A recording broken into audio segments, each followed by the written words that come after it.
Dernière ligne droite de cette campagne présidentielle avec le journal des élections, Jean-Louis Manant, et on commence par le dossier du lundi.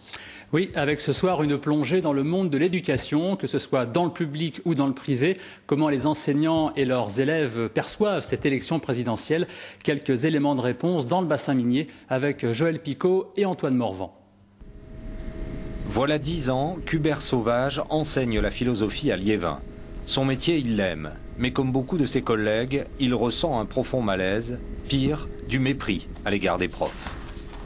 Dès le départ, les candidats se sont mis à taper assez sévèrement sur l'éducation, soit pour parler du temps de travail, soit pour parler du coût de l'éducation et des réductions possibles, des réductions budgétaires possibles. Et tout de suite, moi, mais je pense que c'est presque l'ensemble de la profession qui s'est senti concernée, qui s'est senti touchée et atteinte par ces discours. C'est ici, au lycée Henri d'Arras, qu'il enseigne. 2000 élèves, dont 70% issus de milieux défavorisés. Nous ne rentrerons pas à l'intérieur, faute d'autorisation. Motif, le devoir de réserve des enseignants en période électorale. Comme Hubert, Laurence et Florence auront longtemps hésité avant de choisir leur candidat. L'une est décidée, l'autre pas. Mais toutes deux partagent un même constat, l'absence de grands projets politiques pour l'éducation nationale. L'idée que les profs dans l'éducation nationale sont des feignants, qu'en réalité on ne pense qu'à une chose, c'est à nos vacances. Et ce discours-là nous pourrit véritablement. Et je ne vois pas de changement notable à ce niveau dans le discours des candidats. Et moi, ce qui m'écœure le plus, c'est la façon dont les gens peuvent répondre avec beaucoup de dédain. Mais de toute façon, moi, mes enfants, je les mets dans le privé, l'éducation nationale publique, républicaine, laïque, égale pour tous. Mais qu'est-ce que c'est pour nous? Qu'est-ce que c'est? Voilà, mais c'est François Bayrou qui organise ça, voilà. L'UCF organise un couscous démocratique. Avec Jean-Las. Le couscous.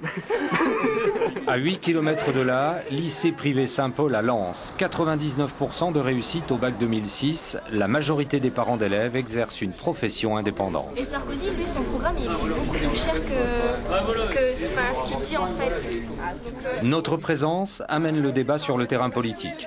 Dans quelques jours, certains de ces élèves de terminale voteront pour la première fois.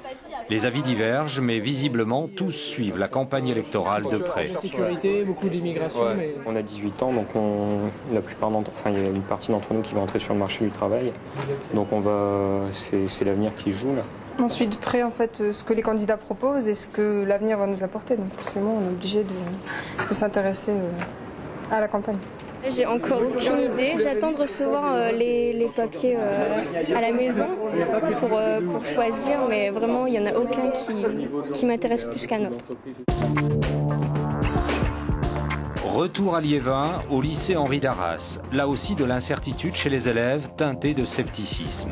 Je ne pense pas qu'ils s'intéressent beaucoup aux jeunes et aux personnes. C'est plutôt pour être élu et pour avoir un mandat pour être président. C'est juste pour être président, je pense. Vous ignorez encore pour qui vous allez voter? Ouais. Je sais pour qui je ne vais pas voter, mais je ne sais pas pour qui je vais voter.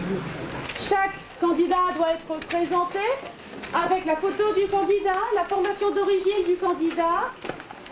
Ensuite, l'étiquette politique et dégager les grandes lignes du programme de chaque candidat. Cours d'éducation civique au lycée Saint-Paul, dans une classe de première. Les élèves planchent sur les programmes, l'organisation d'une campagne, la couverture médiatique de la présidentielle. Revue, livre sur les institutions. L'éducation, c'est la base quand même. C'est la base de la société, c'est la base d'un pays. Éduquer ces jeunes, c'est construire un pays. Éduquer ces jeunes, c'est permettre à un pays de se développer, c'est construire aussi l'avenir du pays. Une tâche certainement plus facile dans ce lycée qui fait figure de 5 étoiles.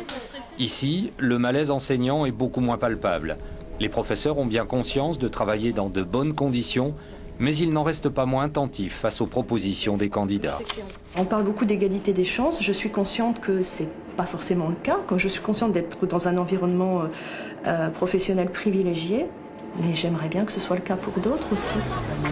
L'égalité des chances, la carte scolaire, la question de la mixité sociale et celle des moyens, le monde de l'éducation attend aujourd'hui des réponses.